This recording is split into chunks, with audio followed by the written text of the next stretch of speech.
On pages 18 and 19, we are going to be solving and graphing inequalities. So we're going to do all the even ones on this video, and then you can watch the next video for the odd ones if you would like. So when we are graphing inequalities, whether like these, we're just going to graph them or we're going to write them, or first you solve it and then graph them. You are going to use an open circle for a less than or a greater than sign.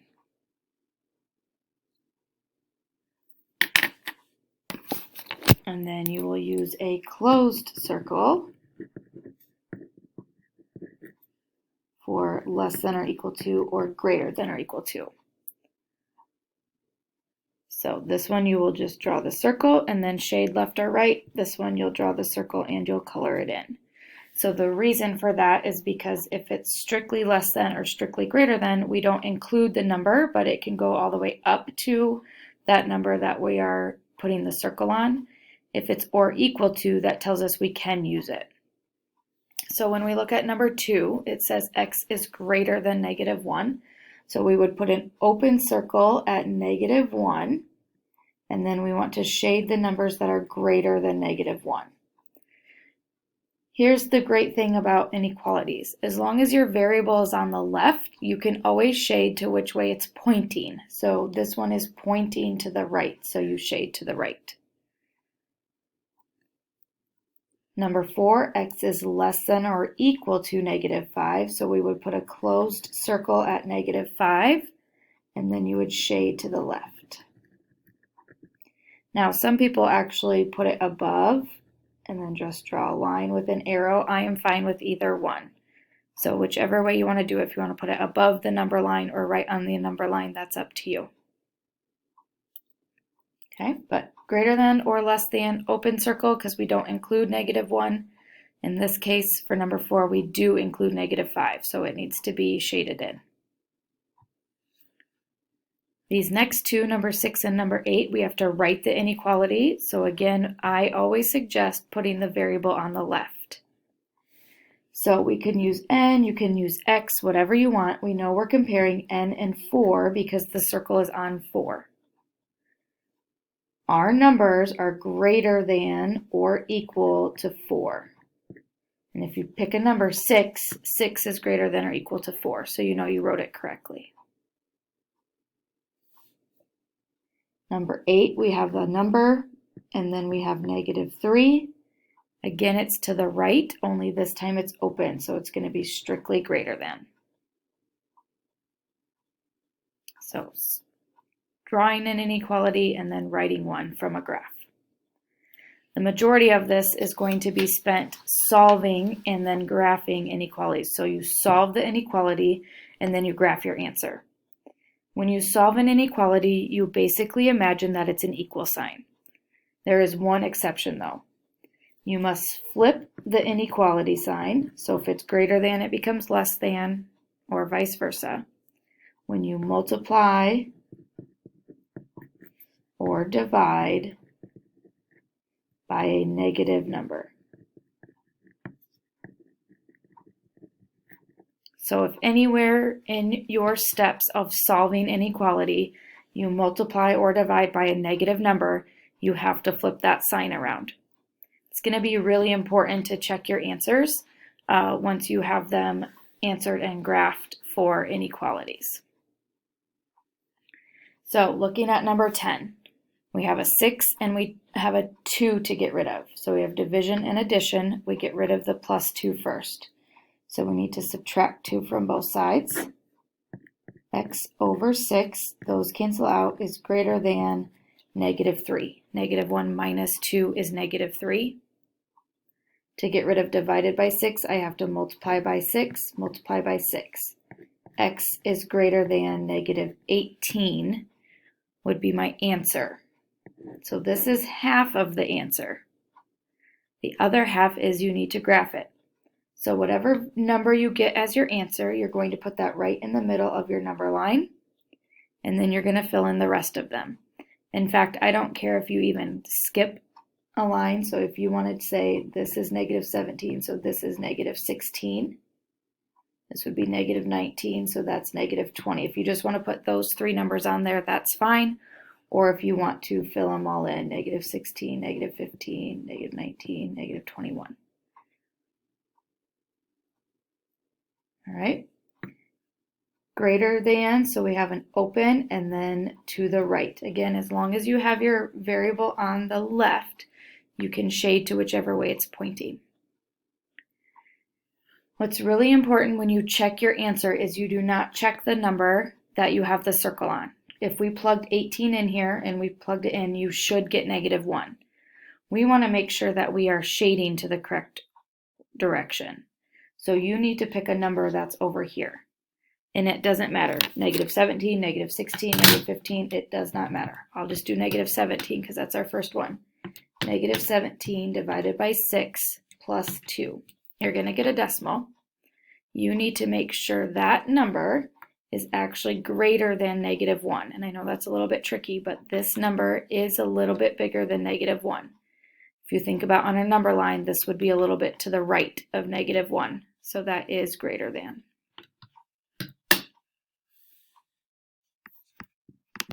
On the back for number 12, first we need to get rid of minus 5, so we need to add 5 to both sides.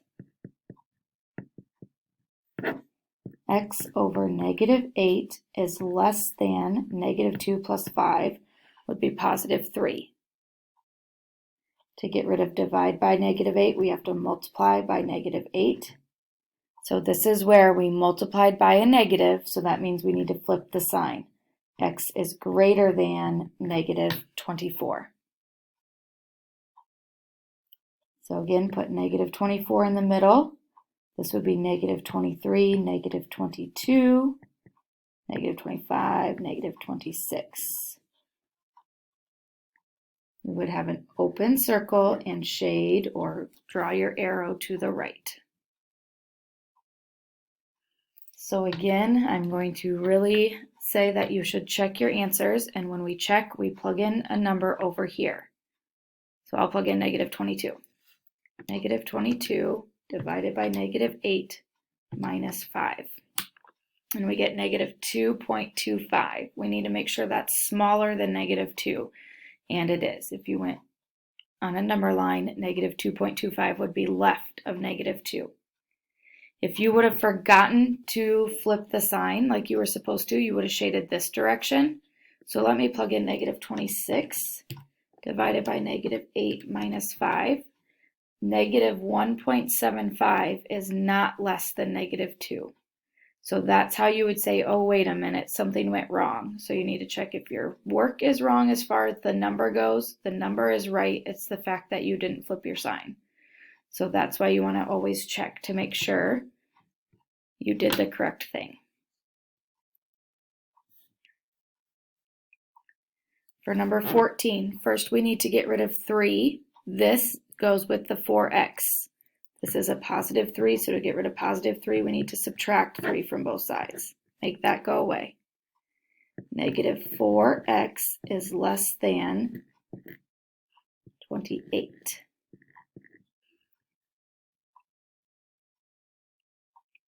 Make sure you bring that negative down with the 4x.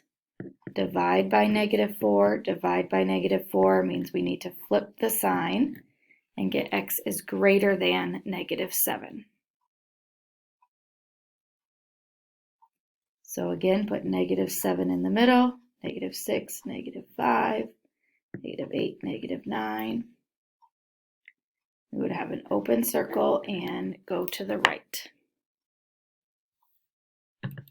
So again, if I want to check, I'll check negative 8. 3 minus 4 times negative 8.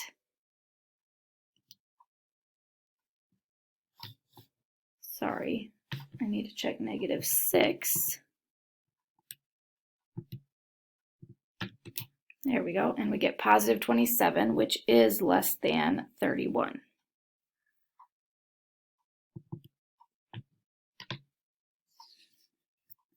Number 16, first I need to get rid of minus 1, so I need to add 1 to both sides. Negative 5, 6x is greater than or equal to 15. That made that go away. To get rid of multiplying by a fraction, we multiply by the reciprocal. So that is times negative 6 over 5. So we need to again remember that we have to flip the sign around. We multiplied by a negative, so we need to change it to less than or equal to 15 times negative 6/5. You can do 15 divided by 5, which is 3. 3 times 16 is times 6 is 18. So x is less than or equal to negative 18. So negative 18 in the middle, negative 17, negative 16, negative 19, negative 20. That would be a closed circle, and we would go to the left. So I'll check negative 20. Negative 5, 6 times negative 20 minus 1. I get 15.6 repeating, which is greater than or equal to 14.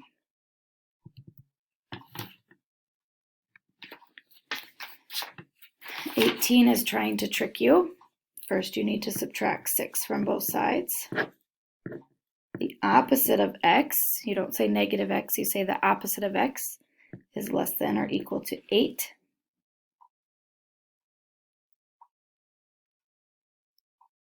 This is like a negative 1 times x. So we need to divide by negative 1 on both sides and get x is greater than or equal to positive 8. Or sorry, negative 8. X is greater than or equal to negative 8. So negative 8 goes in the middle. Negative 7, negative 6, negative 9, negative 10. Closed circle and to the right.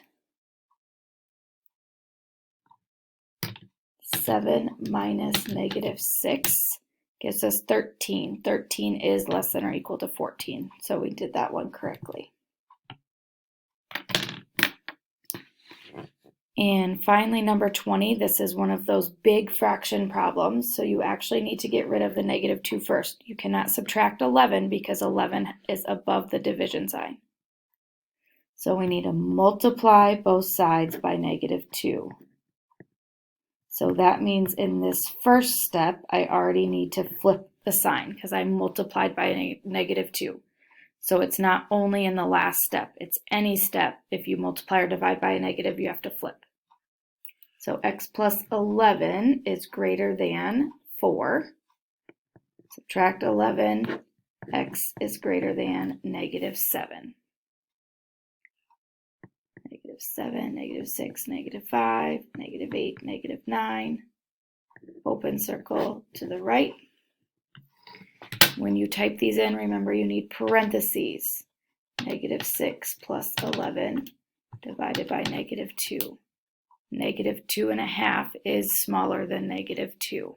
So we know we did that one correctly.